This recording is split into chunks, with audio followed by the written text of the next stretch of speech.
جھوٹی ٹھہری۔ وزیر اعظم پاکستان عمران خان نے سازشوں کو دندانے شکم جواب دیتے ہوئے جنرل عاصم سلیم باجوہ کو سی پیک سے ہٹانے کی اور اقتدار کے ایوانوں سے دور کرنے کی سازش کو بری طرح سے مجروح اور ناکام بنا ڈالا۔ جنرل عاصم سلیم باجوہ، جیسا کہ ان سازشوں کا خیال تھا کہ جھوٹے الزامات پر وہ فیڈ اپ ہوں گے اور اس طرح سے وہ سی پیک سے ریزائن کر دیں گے تو ہماری جان چھوٹ جائے گی، لیکن جنرل عاصم سلیم باجوہ نے حکمت کا مظاہرہ کرتے ہوئے وزیر اعظم پاکستان کی مشیر کے عہدے سے تو عمران خان سے مل کے استعفیٰ دے دیا اور انہیں گزارش کی کہ سی پیک اتھارٹی کے چیئرمین کی حیثیت سے انہیں کام جاری رکھنے کی اجازت دی جائے۔ اگرچہ ان کا استعفیٰ منظور کر بھی لیا جاتا، پھر بھی سی پیک اتھارٹی کے چیئرمین وہی رہتے اور یہ سازش کسی طرح پایہ تکمیل تک نہ پہنچ سکتی۔ لیکن وزیر اعظم پاکستان نے بڑا بولڈ فیصلہ لیتے ہوئے ان کا مشاورت سے استعفیٰ بھی نامنظور کر ڈالا ہے اور انہیں کام جاری رکھنے کے لیے کہا۔ راہ کے پروردہ انڈینز نے حسین حقانی اور احمد نورانی کے ذریعے سے یہ جو سازش کی تھی، ان پہ الزامات کی بچھاڑ کی تھی کہ شاید اس طرح سے ان کی لاٹری نکل آئے، لیکن الزامات جھوٹے ثابت ہونے کے بعد ان کا سارا کیا درا ضائع ہو کر رہ گیا اور عزت و وقار کے ساتھ ہمیشہ ملک کی خدمت کرنے والے جنرل عاصم سلیم باجوہ نہ صرف سی پیک اتھارٹی کے چیئرمین کی حیثیت سے کام کرتے رہیں گے، بلکہ وزارت اطلاعات میں وزیر اعظم کے مشیر کی حیثیت سے بھی اپنا کام جاری رکھیں گے۔ وزیر اعظم نے اپنے معاون خصوصی چیئرمین سی پیک اتھارٹی سلیم باجوہ، عاصم سلیم باجوہ کا مشیر کے عہدے سے استعفیٰ نامنظور کرتے ہوئے کہا ہے کہ اپنے اوپر لگائے گئے الزامات کی جو وضاحت اور ثبوت جنرل باجوہ نے پیش کیے ہیں وہ ان سے مطمئن ہیں۔ وزیر اعظم نے انہیں دونوں عہدوں پر کام جاری رکھنے کے لیے کہا ہے۔ یاد رہے کہ 27 اگست کو اسٹیبلشمنٹ کے خلاف جھوٹی خبریں دینے کے لیے مشہور اور بعد میں اپنی جھوٹی خبروں پر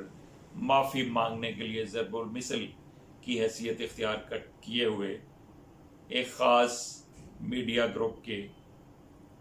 احمد نورانی نے یہ خبر بریک کی تھی۔ وہ پہلے بھی اس طرح کے کام کرتے رہتے ہیں،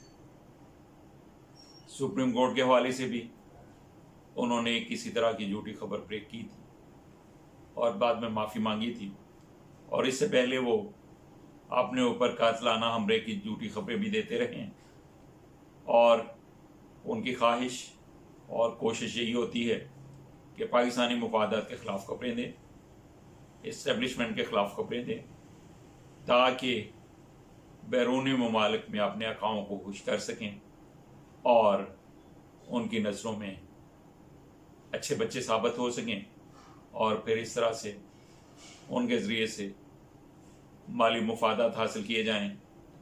اور اس طرح سے مشہور ہونے کی کوشش کی جائے۔ بدنام اگر ہوں گے تو کیا نام نہ ہوگا، یہ مطمع نظر ہے ان کا، اور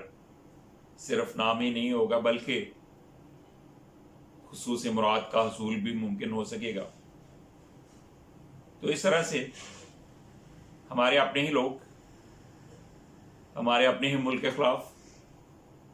اپنے ہی اداروں کے خلاف، اپنے ہی مفادات کے خلاف پے در پہ اس طرح کی رقیق حرکتیں کرتے رہتے ہیں، لیکن ابھی تک وہ احتساب کے شکنجے میں نہیں آئے۔ شاید وہ خود کو اتنا طاقتور سمجھتے ہیں کہ انہیں کوئی پوچھنے والا نہیں، کوئی پوچھنے کی جسارت نہیں کرے گا۔ شاید وہ اپنے بیرونی رابطوں پہ مان اور فخر کرتے ہیں، شاید وہ سمجھتے ہیں کہ بیرونی طاقتیں جو انہیں استعمال کرتی ہیں وہ انہیں کسی بھی احتسابی گراؤ میں آنے سے بچا لیں گی۔ لیکن کیا یہ سلسلہ ہمیشہ ایسے ہی چلتا رہے گا؟ کیا پاکستانی مفادات کے خلاف کرنے والے نام نہاد پاکستانیوں کے لیے بھی کوئی ایسا وقت آئے گا کہ انہیں پاکستان کے مفادات کے خلاف چلنے پر جیل کی سلاخوں کے پیچھے ڈالا جائے، ان کا کڑا احتساب کیا جائے، ان سے سخت تحقیق اور تفتیش کی جائے، ان کے پیچھے جو ہینڈلرز ہیں، جو انہیں فائننس کرتے ہیں، جن کے مفادات کے لیے وہ استعمال ہوتے ہیں، ان کے حوالے سے ان سے تحقیقات کی جائیں اور اس طرح سے پاکستانی مفادات کو ان لوگوں کے ہاتھوں مجروح ہونے سے بچایا جا سکے۔ انشاءاللہ یہ وقت آئے گا، جلد ہی آئے گا، جب کسی بھی نام نہاد پاکستانی کو یہ جسارت نہیں ہو پائے گی کہ وہ اس طرح سے کھل کے پاکستانی مفادات کے خلاف کھلواڑ کر سکے۔